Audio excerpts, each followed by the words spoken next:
So the 2019 Jetta review, it's a push start. This review is basically more about the driving, the fuel economy, and some of the features in the car. This is the most expensive package other than the driver assist that tells you if you're in the right lane or not. I think if you need a car to tell you that, you shouldn't be driving. Other than that, it does have blind spot monitoring and rear view camera. I'll quickly show you the rear view camera so you kind of see how it works. Just put the car in reverse and the camera comes up. Those green lines are about 3 feet in distance. And the red line is literally where your bumper is. So if you go right to that line, you're really close. So I found this feature really helpful. I have a Golf and a Mini. So 2 small hatchbacks to a fairly long car, I find. But for clients and customers, it's great. It does have ventilated seats. Does have heated seats. And they're all 3 ways as well. Dual climate control. It's got normal AC and max AC, and max AC is cold, so you don't really even need that. I pretty much keep it on, it's the summertime right now, and I have it on that setting, and I find that I'm comfortable. No complaints at all. It has real leather seats. It is 6-speed manual. And some of the features I want to point out, you have your radio, has I think about 18 saves you can do. There's your media, which is your whatever music you have on your phone, your voice. Your menu is all the features you can do within the car. There's your navigation that's built into the car, which was one of the reasons why I bought the car for work. I didn't want to always be using my data and my phone to travel with. And app is when you have your phone plugged in. So you can either do your phone on your app to use your phone, but if you use the app, you actually use your voice to navigate versus you have to more use your hands when you're in the phone mode. So what I like though about this car that I know it came with was this car menu. It actually tells you how you're driving pretty much every 5 seconds for the most part.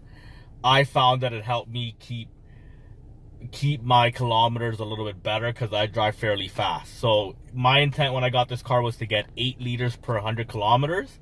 When I first got the car, I had it on normal mode. There are 4 modes to this car: normal, sport, custom, and eco. So when I got the car, it was a normal. I kept it on normal. I got 555 kilometers for 45 liters. Cost me $68 to fill. It was only city, and my drives aren't the longest, so it's a lot of stop and go. So I thought it was pretty good.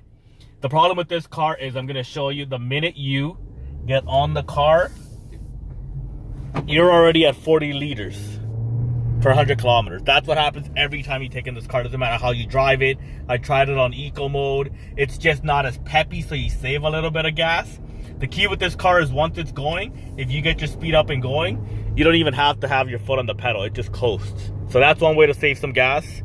And realistically, once you are driving normal, the car does not realistically waste all that much gas when it's moving. The issue is getting this big car to get moving. So in order to keep your mileage down, your drive has to be at least 5 minutes, and you can stay around 8 in the city. In the highway, no complaints. If you're driving city and highway, this car will get you some pretty impressive numbers. So for myself, only in the city, and you can see what my drives would be like, and I'm basically in complexes doing small drives, I got 555 kilometers out of 1 tank at normal mode, which cost me $68 for 45 liters. Then I put it on eco mode, and I try to do everything possible that it tells you here on how to think blue and save gas. And I found myself driving too slow, that there was no fun driving. When you have a 6-speed manual car, you kind of want to go.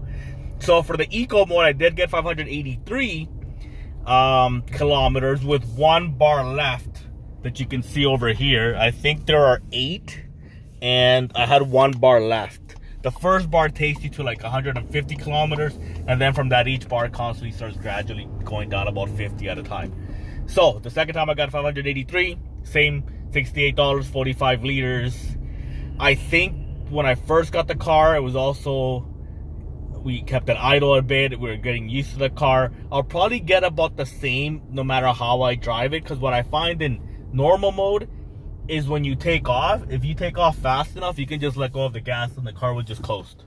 So that's one way to save gas, which is what they tell you to do, and that is how I drive. So for me, probably normal makes more sense versus eco mode. But if you are thinking of the car, I think it's great. I don't have any complaints. It's fairly easy to drive. It is fun. You are gonna notice the turbo, it does lag. It is what it is. You're talking a car that doesn't have a huge amount of horsepower but has a lot of torque, and you're getting, it's more the features you're getting in this car versus you getting, if you want a fast car, this isn't it. If you want to race, this isn't your car. If you're looking for something that has good value, fast enough that you don't have to, like, I'm just gonna do a quick drive before I finish off this video so you can kind of see. Let's let that truck just go. It is kind of wet out. You can kind of see that if you really have to go, the car will just go. You're just not breaking any records of this car, but the car will go. Now it's when you can start seeing it, feel the pep. And I didn't even go that fast, just to show you how normal driving is. It's fast enough for most people. I like to drive fast. My Golf is 178 horsepower, same amount of torque, and it goes. And with this car, you can still go almost as fast. But you don't need to, because if you're driving like that, you're not saving gas and you're gonna be getting tickets. And if you're not, you should be. So yeah, hope you guys liked the video. If you have any questions, send me a message and I'll answer you as best I can. Have a good one.